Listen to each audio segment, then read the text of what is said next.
Montreal's Concordia University is warning of devastating financial implications if Quebec moves forward with a plan to double tuition for out-of-province students.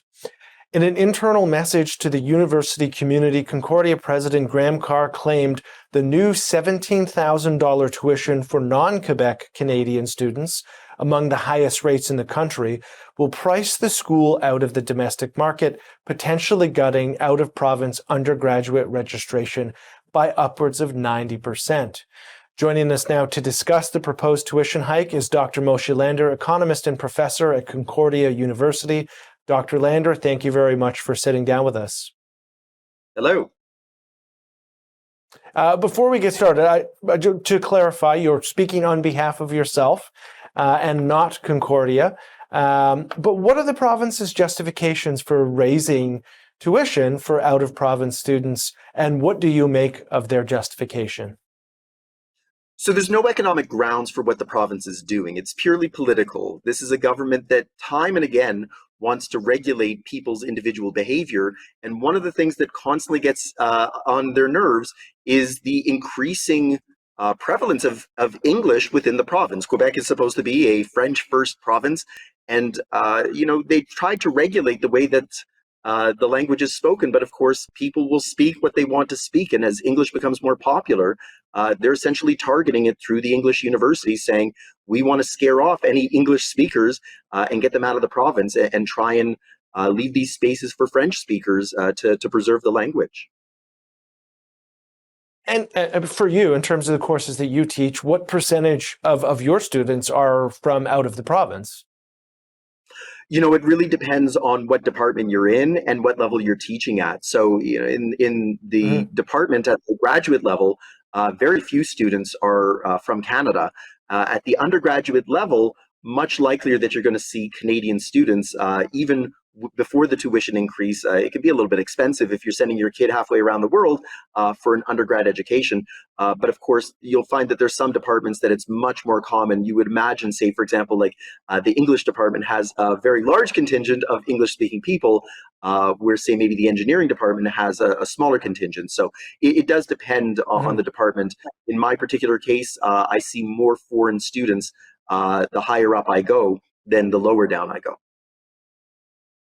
And maybe this will play into the answer for my next question, but why exactly would this tuition hike price out domestic students? How would that restructure the student population of the university? Well, you said in the outset there that it's going to increase tuition to one of the highest levels in Canada. And so if all of a sudden you become the highest, you better be offering some secret sauce that makes people want to pay the highest tuition to come to the English universities in Montreal. And while we could make an argument that Concordia, McGill, and Bishops all have something special to offer, the problem is that the government is sending a clear signal that you're just not welcome here. And so that has longer term implications that even if you can find a way then to justify that you're going to pay that tuition, you do want the secret sauce that the English universities offer.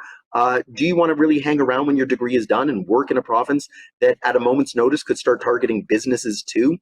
We've had conversations before about trying to regulate out the use of hello when you go into a business and trying to force businesses to say bonjour or you get fined. It has longer term implications, and so students realize that. And on the university level, do we have any revenue projections or cost projections that have been released in terms of how much this would cost Concordia or some of the other universities that you've mentioned? The numbers that are being put out there into the public are saying that over 4 years, this could be costing in excess of $100 million. But of course, the longer term numbers would be even bigger still, because as word goes out that you're not welcome in Quebec, it's the type of thing that starts to scare off not just English speakers, but anybody who might decide that, well, if they can target English speakers, who are they going to target next? And I would assume that with that type of revenue drop, there would have to be reduction in course offerings, possibly staff firings. It may be difficult to project that, but one could only assume that that amount of a financial hole would have some serious consequences for the institution. Most universities anywhere, their biggest costs are facilities and faculties. And so if you're losing $100 million plus over an extended period of time, you're going to see that in a deterioration of faculty, a deterioration of buildings, and it just means then that you're going to have more and more students with less and less faculty to service them.